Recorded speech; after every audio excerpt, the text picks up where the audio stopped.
9 news और आपके साथ मैं हूं फिजा काज़मी। बीजेपी में शामिल होते ही ज्योतिरादित्य सिंधिया की कई मुरादें पूरी हो गई।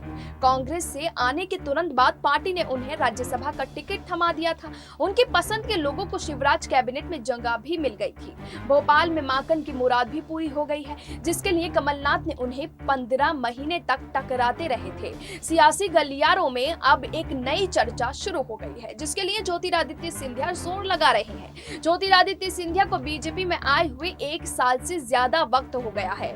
एमपी में चीजें अभी उनके हिसाब से कुछ हद तक चली हैं। उनकी मांगों का शिवराज सरकार पूरा ख्याल रखती है। शिवराज सार्वजनिक मंचों से लगातार स्वीकार करते रहे हैं कि उनकी सरकार ज्योतिरादित्य सिंधिया की वजह से बनी है। एमपी की तरह ज्योतिरादित्य सिंधिया को दिल्ली में अभी पाकर नहीं मिल सकती है। एमपी की तरह सिंधिया को दिल्ली में अभी पावर नहीं मिली है। राजनीतिक विश्लेषक बताते हैं कि सिंधिया अब दिल्ली में भी अपनी धमक चाहते हैं। बीजेपी सांसद ज्योतिरादित्य सिंधिया बीजेपी के रंग में रंगने की कोशिश में लगे हैं। राज्यसभा में जोरदार भाषणों के जरिए सिंधिया ने अपने इरादे स्पष्ट कर दिए हैं। उन्होंने सरकार के लिए 2 मौके पर जोरदार बैटिंग की है, लेकिन संगठन से लेकर सरकार तक में उनके पास कोई जिम्मेदारी नहीं है। एमपी से उनके समर्थक ये मांग करते हैं कि उन्हें केंद्र में मंत्री बनाया जाए। दरअसल 2018 विधानसभा चुनाव परिणाम के बाद ये कयास लगाए जा रहे थे कि एमपी में सीएम ज्योतिरादित्य सिंधिया ही बनेंगे, मगर कांग्रेस आलाकमान ने उनकी उम्मीदों पर पानी फेर दिया था।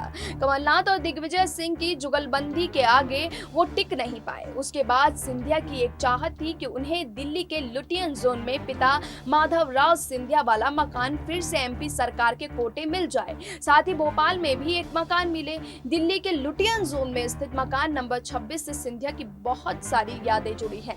कमलनाथ ने सिंधिया की यह ख्वाहिश पूरी नहीं की। लगातार वो इस मामले को टालते रहे। कमलनाथ ने अपने 15 महीने के शासनकाल में ज्योतिरादित्य सिंधिया की ख्वाहिश पूरी नहीं की थी। न दिल्ली न भोपाल में मकान दिया, उल्टे अपने बेटे नकुल नाथ को मकान आवंटित कर दिया। जानकर बताते हैं कि इस बात की टीस ज्योतिरादित्य सिंधिया को थी। साथ ही उनकी अन्य मांगे भी पूरी नहीं की जा रही थी। बहुत हद तक सहने के बाद उन्होंने पेशेश जवाब देना और कमलनाथ की सरकार के खिलाफ खुलकर बोलने शुरू कर दिया। ज्योतिरादित्य सिंधिया अब राज्यसभा के सदस्य हैं। अभी वो सरकारी मकान में रहते हैं। बताया जा रहा है कि वो लुटियन जोन में उसी बंगले के लिए फिर से जोर लगा रहे हैं। इसके साथ ही संगठन और सरकार में ज्योतिरादित्य सिंधिया पावर भी चाहते हैं। अभी पार्टी ने पश्चिम बंगाल चुनाव में चौथे चरण के लिए उन्हें स्टार प्रचारक बनाया है।